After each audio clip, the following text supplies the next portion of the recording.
मित्रों, मेरा नाम रहमान है और मैं उत्तर प्रदेश का रहने वाला हूँ। आज मैं आपको मेरे मित्र के साथ घटी एक सच्ची घटना पेश करने जा रहा हूँ। मेरे मित्र का नाम वसीम है और हम बचपन से ही बहुत अच्छे दोस्त हैं और हमारी हर एक बात एक दूसरे से शेयर करती है। हम जब कॉलेज में आए थे तब उसकी सगाई हो गई थी। वो उसकी मंगेतर से, जिसका नाम रेशमा था, से बहुत प्यार करता था और वो दोनों रात भर मोबाइल पर बातें करती रहती है।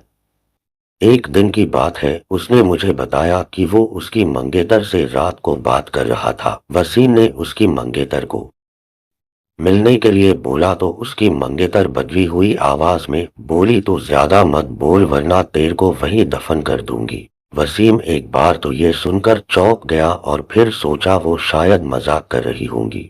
फिर वसीम भी उसको मजाक में बोला, क्या कर लेगी तू मेरा, देखते हैं। तो वो फिर बोली, आज रात देख तेरे साथ क्या होता है। यह कहकर उसने मोबाइल रख दिया। अगली सुबह जब वसीम मुझसे मिला तो वो अपनी आप बीती बताने लगा।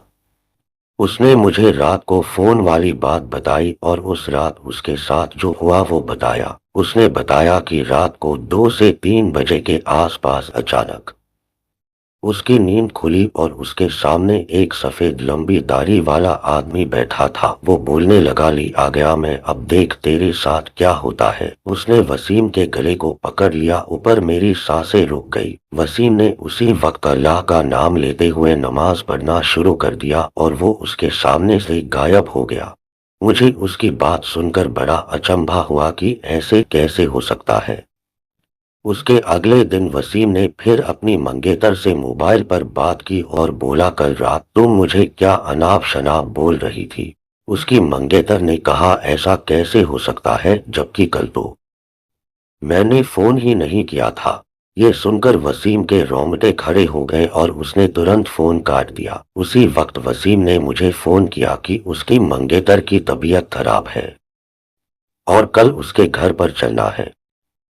अगले दिन हम दोनों तैयार होकर वसीम की मंगेतर के घर गए। वहां हमने दरवाजा खटखटाया तो उसकी मंगेतर सामने खड़ी थी और बदली हुई आदमी की आवाज में बोली, तो फिर आ गया ना, तूने अगर अंदर कदम रखा तो यहीं पर तेरा जनाजा निकाल दूंगा। वसीम बोला कि ये क्या बोल रही है तू। वसीम आगे था और जैसे ही उसने घर में कदम रखा उसकी मंगेतर ने दीवार पर टंगी तस्वीर उतारकर वसीम के सर पर दे मारी। उसके सर से खून बहने लग गया। वसीम के ससुर और सालों ने उसकी मंगेतर को पकड़कर बिठाया।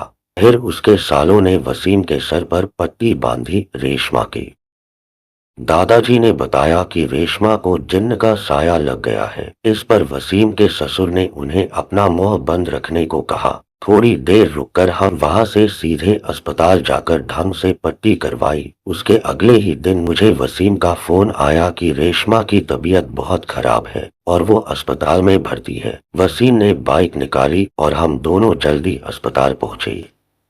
वहां पर पहुंचते ही हमने डॉक्टर से रेशमा की हालत पूछी तो उसने बताया कि उसकी हालत बहुत नाजुक है, कोई असली बीमारी का पता नहीं चल पा रहा है और उसके घर वालों को डॉक्टर ने रेशमा को घर ले जाने को कहा। सभी हैरान थे कि ऐसी क्या बीमारी है जिसका इलाज डॉक्टर के पास भी नहीं है।